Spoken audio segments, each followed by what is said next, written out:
Hello and welcome to one of my tips and techniques videos. In this video I'm going to talk through how you can create your own embellishments and shapes for your projects. So these are going to be moulded shapes created using a variety of different moulds and different moulding mediums.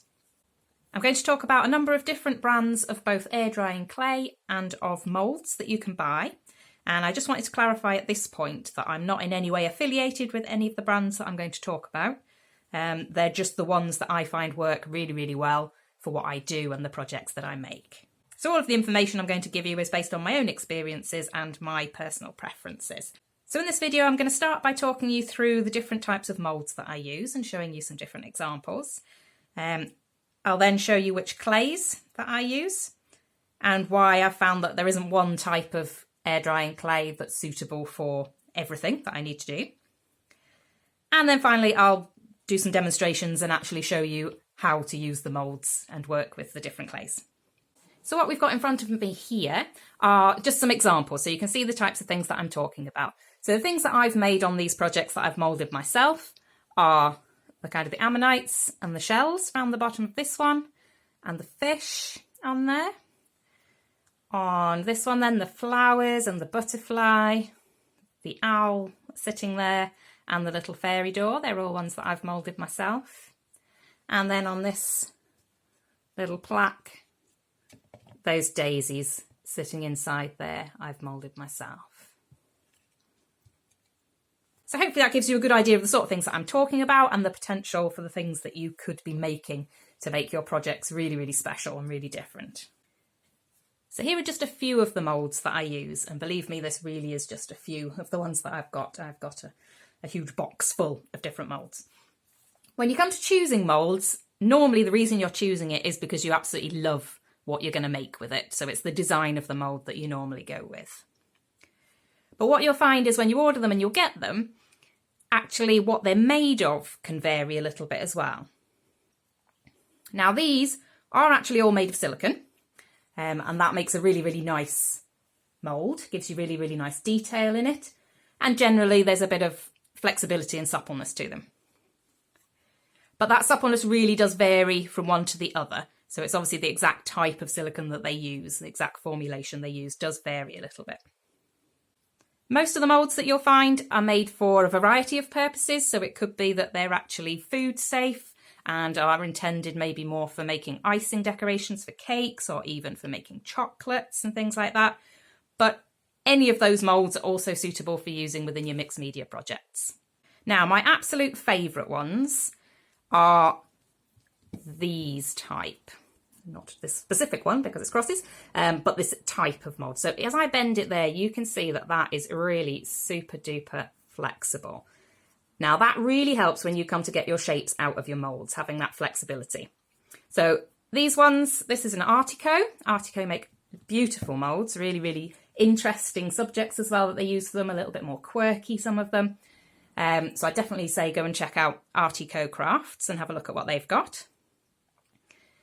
This one here, this is a Powertex, one of their own moulds. Again, made of the same stuff. Really, really lovely, really supple, really, really flexible. Because they're so flexible, it also means they're very durable. I haven't actually had any of these that have accidentally torn or snapped or cracked or anything like that, and I've had these quite a few years now. Another brand that do really, really lovely moulds and really lovely shapes is this one here. This is Katie Sue. Again, these ones are really intended more for icing. That's the kind of thing that they do. But they have such amazing detail, and again, there's a really good selection of them there. If I pick this one up and bend it, you'll see there is some flexibility to that as well, but it isn't when you compare them. I know you can't quite feel it the same as me. It doesn't have the same flexibility as these ones. It's just a little bit stiffer. Still great, but, and I'll come on to this in a little bit, where you've got all that kind of real fiddly fine detail going on there, it can make it a little bit trickier to get it out of the mould. These ones here then are, they're non-branded. They're just ones that I've picked up on the likes of eBay. Or just as I've been going about. And these, I suspect you can see, they are flexible to some extent, but they are a lot more solid. If I squish that with my thumb, there's not really any give. If I squish that, You can see my thumb actually squashes into that quite a lot, whereas it doesn't with these. As I say, it means they can be a little less durable. These ones are quite nice and easy to pop out because they're relatively flat, the shapes that come out of them, so they are ones that I use quite a lot. And I have had them a long time and I haven't had any issues. But if you do really need to bend them a lot to try and get your shapes out, you might find those end up splitting just a little bit more and don't last quite as long as some of the other ones. And often that is the difference that you'll find in terms of the costs of moulds. The ones that you find are the really lovely, flexible silicone do tend to cost a little bit more.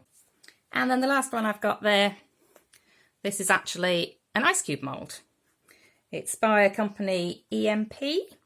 Get them online, they do come from Germany. So whilst it's not quite the same type of mould, it's not intended for quite the same type of things for ice cubes, it still works beautifully and you get some good shapes out of there. So think a little bit differently about where your moulds might come from. So just to show you a little bit of the amount of detail you can get from them, I haven't got all of them here, but this is one of the daisies there. Just try and catch that on the focus. There you go. Look at all the wonderful detail that you get out in that.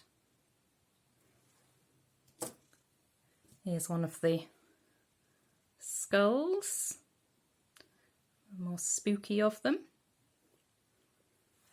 This isn't one of the moulds that I've got there, but again, this is another one of Hearty Clay's moulds. A little fish there. It comes as a mould with, I think there's 5 different size fish on it. So again, you can see all of those individual scales, really wonderful detail showing there. Okay, so that's the different types of moulds that I use. Now let's talk a little bit about what I use in the moulds. Okay, so this one is my absolute favourite air drying clay that I use, and I use it for the majority of the things that I make if I can. There's a few things that it's not so great for, and I'll run through that in a minute, and I'll tell you what I use in those situations instead. But if I can use this one, this is the one that I use. It's by, I think you can just about still make out on the top there, it's by Hobbycraft, and it is just their own air drying clay. It's quite heavy. That size is 1 kilogram. I'd say it weighs probably similar to what you'd expect real clay to weigh. The reasons that I really, really love it, and I hope you can see that in the examples that I've got just there at the front, is it gives you that amazing crisp detail in your moulds. If the detail's there in your mould, you absolutely will get it with this one. It's also quite nice and absorbent. So when you come to paint over it with your fabric hardener, when you're adding it onto your projects, it covers over really, really nicely. And because it's quite absorbent, it sticks really, really well. You don't have to worry about these sort of just randomly dropping off as you're working on your project. It's similar to, you might have heard of DAS clay. It's similar in terms of kind of its weight and maybe its look to some extent. But when you actually work with it, you'll find the DAS clay is a lot more fibrous. It's a little bit unusual, the texture to it. And what I find is it doesn't give you the crisp detail that this one does. I know a few other places do their own versions. I haven't used those, so I don't know if they're more similar to this or whether they're more similar to the DAS clay. But certainly, as I say, they're worth trying. They're not expensive as well, which is what's quite nice about this one.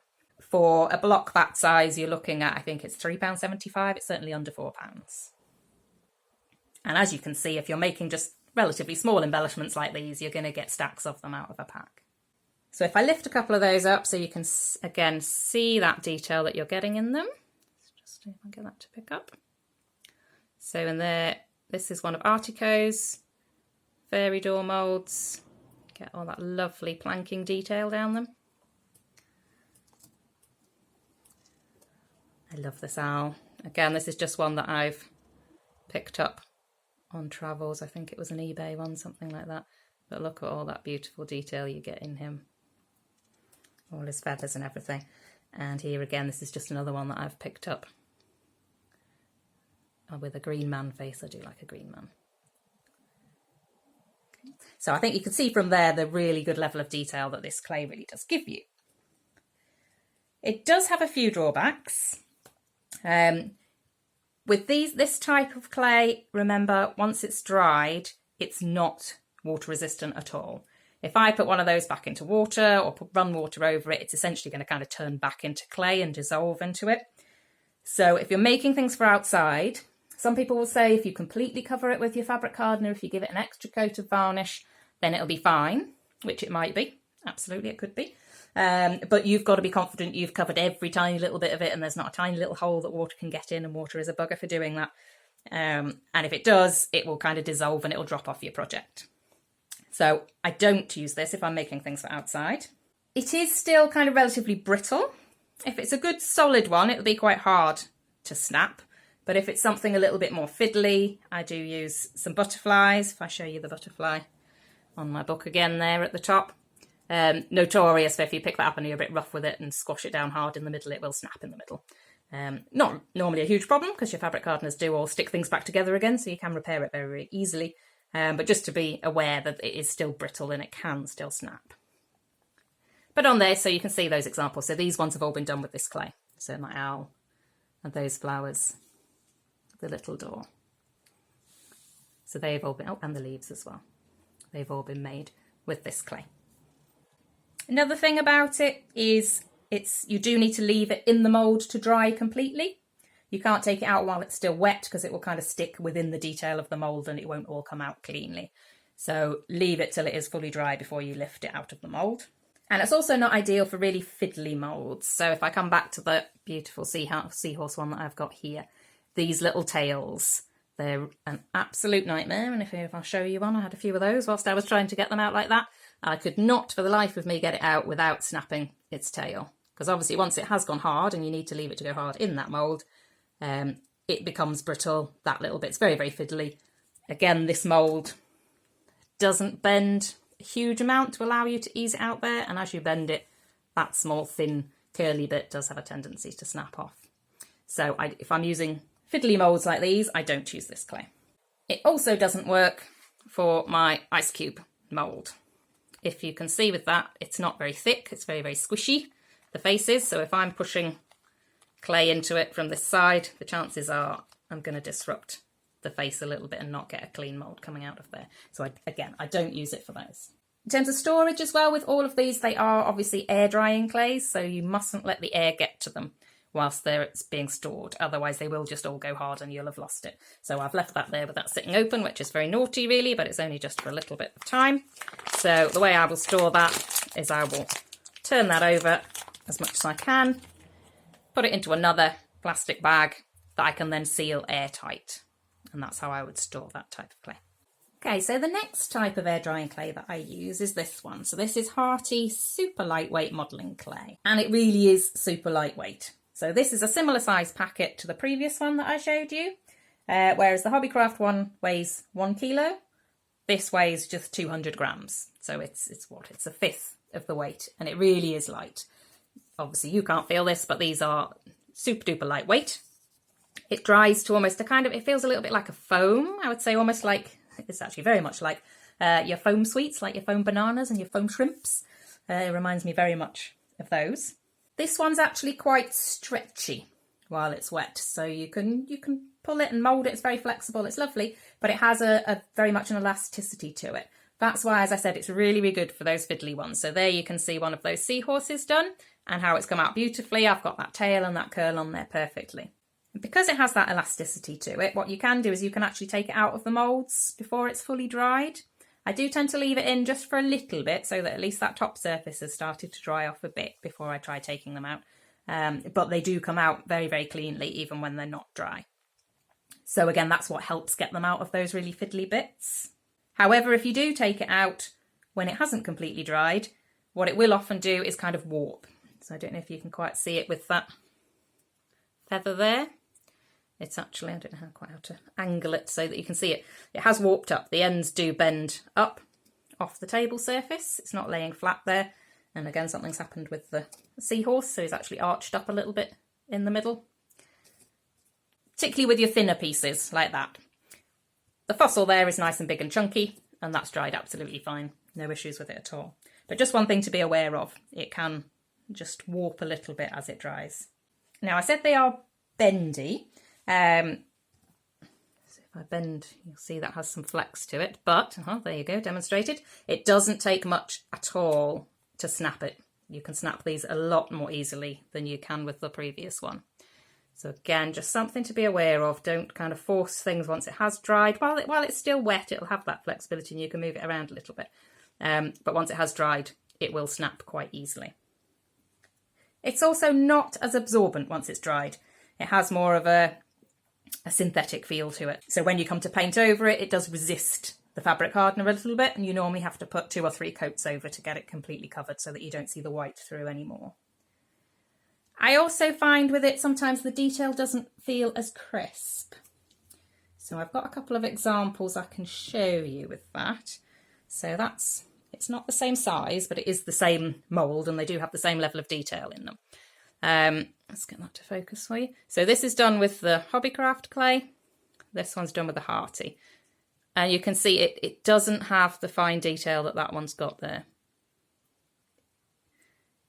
Okay, I'll show you as well with the seahorse. Excuse him, I've obviously handled it whilst I've got fabric hardener all over my hands. So if I show the 2 of those next to each other, I think it's a little bit hard to see because it is whiter, it's reflecting the light a little bit more. But to me, that's got infinitely more detail in it than this one has. Okay. So again, it's why if I can use this one, I will. Again, for storage with this, I find this dries a lot easier than the other one while it's being stored. You really do need to wrap it up tight. I actually tend to tape this one up as well and then put it into a plastic bag that I can tightly seal.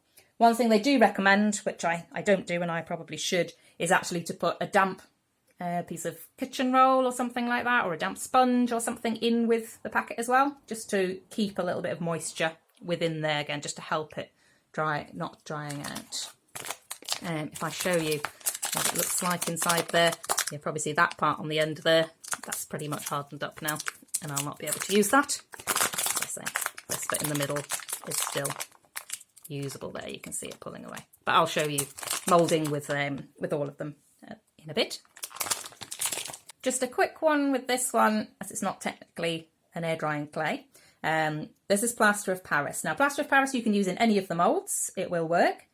I don't like it as much as the clays because I find it's a lot messier, because it's a powder that you mix up with water. It's a very, very fine powder, and it can make quite a bit of a mess while you're stirring it and mixing with it. I find it's more brittle than the other 2, although probably a bit more robust than the Hearty one on the thinner bits, but again, it's quite brittle.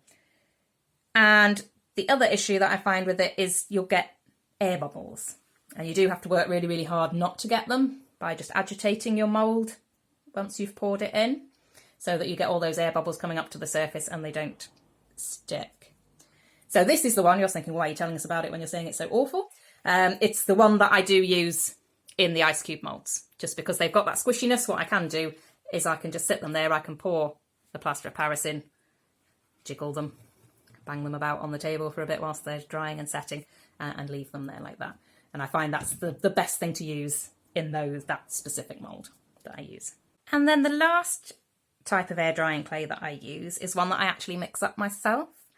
I make it with a fabric hardener mixed in with a product called Stone Art, which is what's here. This one is by Powertex. If you're using one of the other brands of fabric hardener, Sculptin or Pavapol, they both have their own version of this that you mix in with your fabric hardener. So essentially you pour some of your fabric hardener into a little pot and then just gradually add Stone Art or whatever product you're using into it. Keep stirring, keep stirring, keep stirring, keep adding, keep stirring, keep adding, keep stirring. And eventually it will turn itself into a clay and it will kind of pull away from the surface of the mixer, whatever you're mixing in. What this does then is it gives you a clay. So that's what's in that bit of cling film there. This one is obviously done with a grey fabric hardener, so it takes on whatever colour fabric hardener that you are using. The product itself is kind of white, just off-white, and it's a light kind of powdery substance. I believe it's made from kind of wood pulp.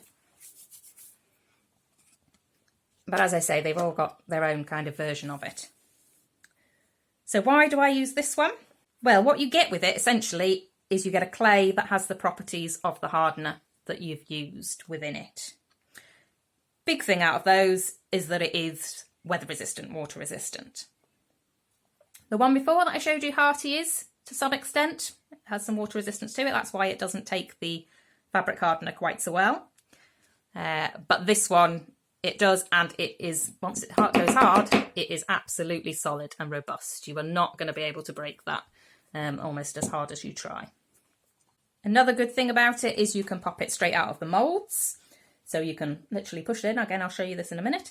Push it in, lift it straight out. And what's lovely about that is that you can actually then bend that shape, because it's still got that flexibility to it. You can bend it over a surface. So if I bring this example back, you can see how that daisy kind of goes up and over that fabric and over the edge there. That's because I've used this type of clay that I can bend as I add it on. Got another one here, so it's what I've used for those fossils on there. There we go. So again, you can see they kind of go with the fabric and bend the shape a little bit. On this one, obviously, it's a bird feeder, so it's intended to go outside.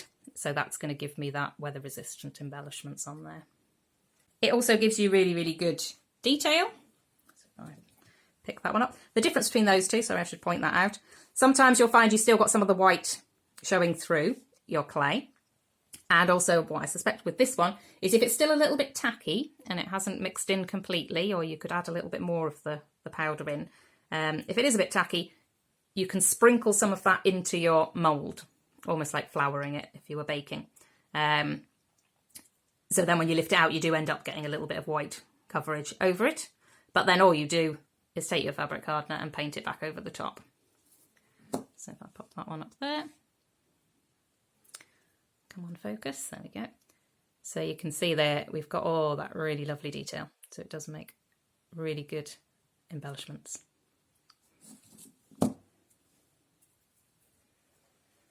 One thing just to be aware of is it does shrink a little bit as it dries. So if you are using it while it's still malleable, so essentially it's still wet, it hasn't dried yet, it will contract a little bit. So I would advise really that you don't put your colour or anything onto it onto your project until it has fully dried. Otherwise, what you can find will happen is it will kind of shrink back a little bit and you'll be left with kind of some bald spots around the edge. Just having a look at this one to see, yes, it has just slightly done it. Let's see if you can see that in there. So if you look here, just under those petals, there's a little kind of outline where it was when it was stuck and when I coloured them. And then it's contracted that little bit as it's dried. And so that's now showing through. Not too obvious on here, but on some things it can be quite obvious. In terms of storage of this, as you can see, what I've done, wrap it up nice and tightly in some cling film. And then I put that into an old one of these tubs that's got an airtight lid then on it. So I can sit it in there, put the lid on tightly, and it'll be fine.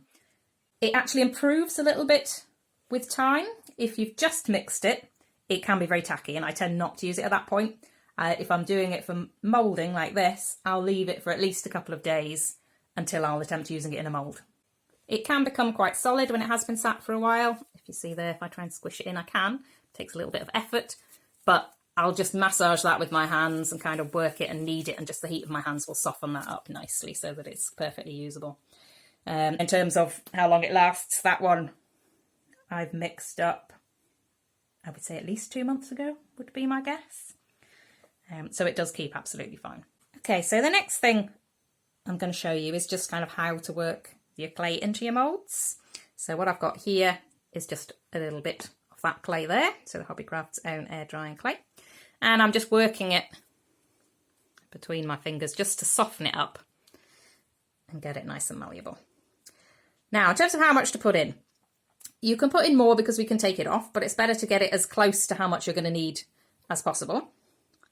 What I tend to always find is I take as much as I think I'm going to need and then take a little bit more away, and it's normally slightly less than I think. But we can always add a little bit more in, and as I said, we can take a little bit out if there's too much. So what I'm going to do with this one is I picked this one on purpose because it's a little bit of an awkward shape. If it's something nice and straightforward like my daisy, I'm just going to put that into a ball and kind of squish it into the mould like that. Obviously with the cross, it's a little bit more tricky. So what I would normally do is kind of work it so it's sort of getting into a slightly cross-shaped mound. And then I'm going to squish it into the mould. And I'm just going to keep working it around, just pushing from different angles till I've got it all filled. So what you can see there is I have got too much. I've got a big extra mound sticking up there. So all I'm going to do with that is put it onto a nice firm surface, and with my thumb I'm just going to kind of drag that excess off, so quite firmly, and I've got that on my thumb. And what I've got there now is I've got just the right amount, so I'm just going to tidy it up, and there I've got that ready to just leave. So as I say, with this one you're going to leave it and let it dry completely before you take it out. Here's one that I've done already. What you'll see with this one is it does just pull in slightly and pull away from the edges, so you see that little bit of a gap there. Once it's completely dry, we can just gently pull out the sides and pop it out the middle. And there you go, you've got that. Easy as that. But as I say, the key thing is you can't take it out at this point while it's wet. Any bit you haven't used, so I've got a little bit left there, just going to pop it back into the packet. Okay, so the next one I'm going to do is the Hearty Clay, and I'm going to put this into these beautiful seahorses. So again, I've taken a piece of it there. I'm just working it with my fingers. With all of them, you'll find they soften up just that little bit as you're working with them. I fold it over and squeezed it in. If you keep working it, it will mould in almost completely. What you don't really want are joins, so you do want to try and get it to fit across the whole of your piece in one go. So sometimes it's better to have slightly more than you need than slightly less. On this one I'm going to kind of purposely have a little bit less so I can show you how to add some more in. So I'm going to run it down here. For the tail I want to make sure I've got plenty in, so I'm just doing the same as I did with the other one, is I'm squishing it down into the mould there. I'm going to squish it up here, making sure I work it into all of the fins. Squash it all the way up there.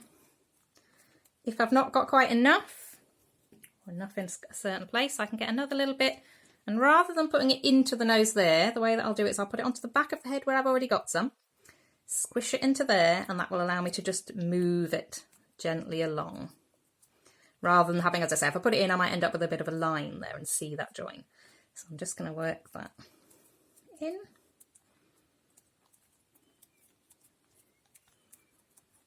Okay, so I've got a little bit too much over the tail. As you can see, you can't see the inside. So I'm just going to do the same as I did with the other one. Just going to gently but firmly work the excess away, like so. And just keep neatening that up. Okay, just going to work that up. And then I'm just going to slide the excess off that part and just work it in. Okay. So what I'm going to do, as I say, with this one, I do tend to leave it to dry just a little bit rather than popping it straight out. I know some people do pop it straight out. I like to leave it not for very long, just a couple of minutes or so. So whilst that one's sitting, what I'll do is I will show you the stone art clay, and then I'll come back and pop this one out. Okay, so exactly the same as the others. I've taken some of that and I'm just working it with my hands. As I say, this one is a little bit stiffer, so I'm having to give it quite a good work through. And then I'm going to use it in my little fairy door there. So I've already popped out an Hobbycraft air drying clay one from there, and I have also literally just moulded one using the Hearty Clay with this, so we can do a direct comparison of them all.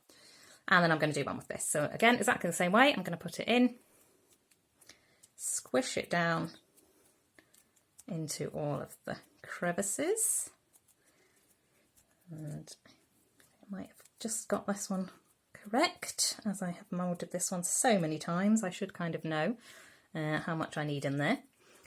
But exactly the same as the other one. If you need to add some more, squish it in to a bit that's already got some in. If you need to take some out, just drag it off the top. I've put that in, and what I should be able to do with this one now is pop it straight out. So just gently pull the edges away just to help release it. And as I said, this is where these really bendy moulds come into their own. So just gently peeling it out. There we go. Remembering this is obviously still soft, so if I'm going to stick my finger right on top there, I'm going to lose all of my detail. But I think there you can see how much detail that's come out with. That's lovely. Excuse my dirty fingers. So as I said, we'll just do a quick comparison. So we've got that one. That one was the Hearty Clay that I've just done as well.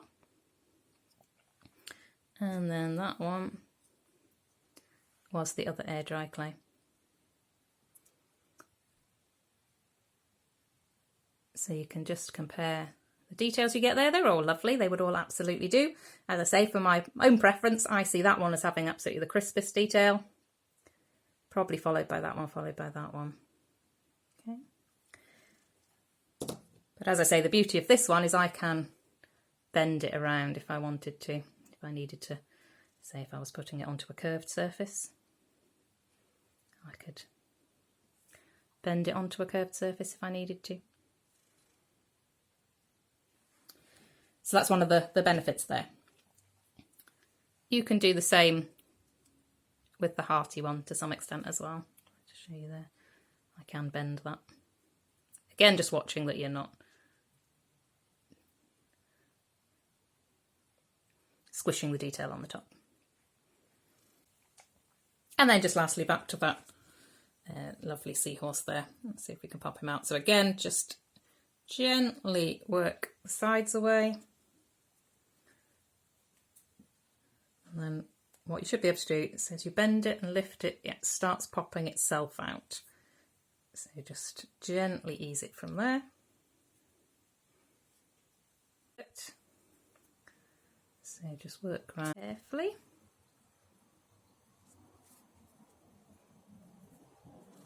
And there he is. Gorgeous. Okay, so there's a brief run through of moulds and the different air dry clays that you can use in your moulds to make yourself some really nice, really special embellishments for your mixed media projects. I hope I haven't got you absolutely addicted to mould buying like I am. I can't resist when I see a nice pretty mould or something a bit different and funky, but they really do add that lovely depth and bit of something different to your projects. So thank you very much for tuning in, and I hope you've enjoyed that tips and techniques video. I look forward to seeing you for the next one. In the meantime, you'll find a few of these moulds, particularly the Artico ones, on my website, www.curiously-contrary.co.uk. Have a little browse and see if there's something there that you fancy.